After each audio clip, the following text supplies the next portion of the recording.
Баршаңызға қайырлы күн. Сіздермен бірге Жансая. Бүгін сіздерге үй жағдайында палау, яғни шашпа палауды қалай жасауды көрсететін боламын. Ең алдымен каналыма тіркеліп, қоңырауша белгіні басып қойды ұмытпаңыз.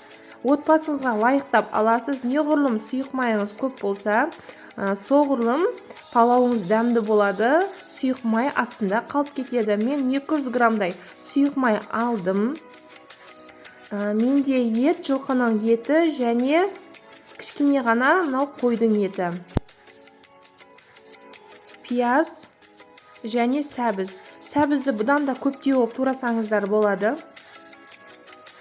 Міне майымыз қызып шаулады. Сол шаулап, яғни түтеп атқан кезінде осылай етімізді салып, етіміздің екі бетін қызартып қуырып аламыз майға. Майыңыз түтеп қызарған кезде ғана салыңыздар еттеріңізді. Міне осылай еттеріңіз қызаруы керек. Екі беті де қып-қызыл болып пісуі керек. Міне қызартып алдық. Енді азғана бір уыс пиязымызды саламыз. Дәмін шығарып кішкене қызартып алу үшін кішкене ғана сәбізімізді саламыз.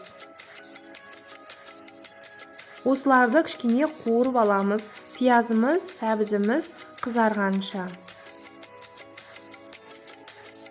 Қуырып алдық кішкене.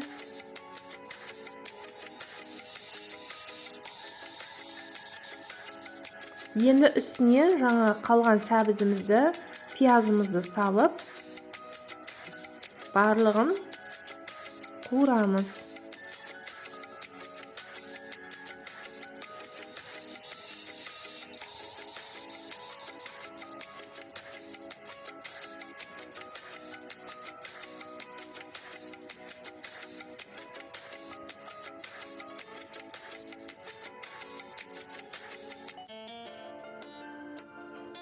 Енді үстінен осылай су құямыз. Етіміз батқанша су құямыз.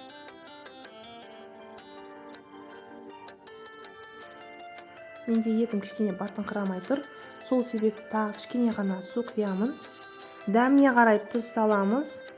Егер еттеріңіз тұздалған болса, қайнағаннан кейін көріп барып тұзды салыңыздар. Енді ыдысымызға күрішті жуамыз. Мен андай ыдыспен 2 орта кесе күріш аламын. Мен отбасыма осындай орта кесе жеткілікті. Егер отбасыңыз аз болса, көз мөлшермен өздеріңіздің отбасыларыңызға лайықтап күрішті жуасыздар. Тазалап, күріштің ақ кеткенше тазалап жуып аламыз. Кішкене ғана зіря саламыз. Менде зіря азақ қалыпты, мүлдем аз. Барлығын сала салдым. Кішкене ғана, яғни чайный ложканың, шай қасықтың жартысымен приправа салдым. Салсаңыздар да болады, салмасаңыздар да болады, жалпы өз еркілеріңізде.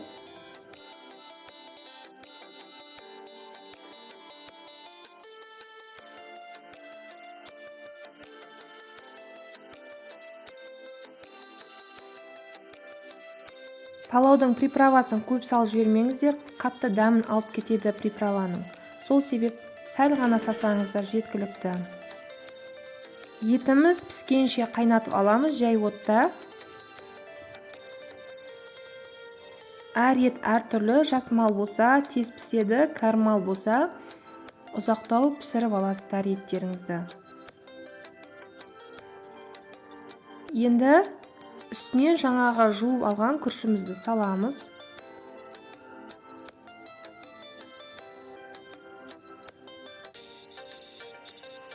Күрішті тазалап, ағы кеткенше, суларыңыз аппақ болғанша жуып аласыздар. Менің суым көптеу болды. Енді осы суым тартылғанша қатты отқа қойып қоямын. Бір бас осындай чеснок саламын. Салсаңыздар да болады, енді өз еркілеріңізде, салмасаңыздар да болады. суымыз тартылғанша қатты отқа қойып қайнатып аламын.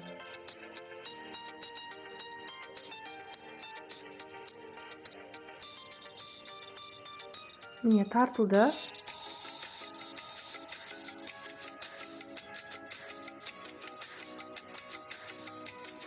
Енді бетін жауып 15 минутқа қойып қоямын жай отқа. 15 минутта күрішіміз таза пісіп шығады. Егер күріштеріңіздің беті піспей қалады десеңіздер, бетіне кішкене ғана пакетик жауып қойсаңыздар болады, күленкі, немесе бір 7-8 минуттан кейін осылай бетін астына аударып жауып қойсаңыздар да болады. Мен сәбізді аз турағандықтан осылай сәбізім аздау болып тұр көрініп. Егер сіздер сәбіздеріңіз мол болса, сәбізді жақсы жейтін болсаңыздар, көп те салсаңыздар болады. Видеом ұнаса, тіркеліп, қоңырауша белгіні басып қойып ұмытпаңыздар. Каналымның одан ары дамуына септіктеріңіз тигізіңіздер. Видеоның соңына дейін көргендеріңіз үшін рахмет.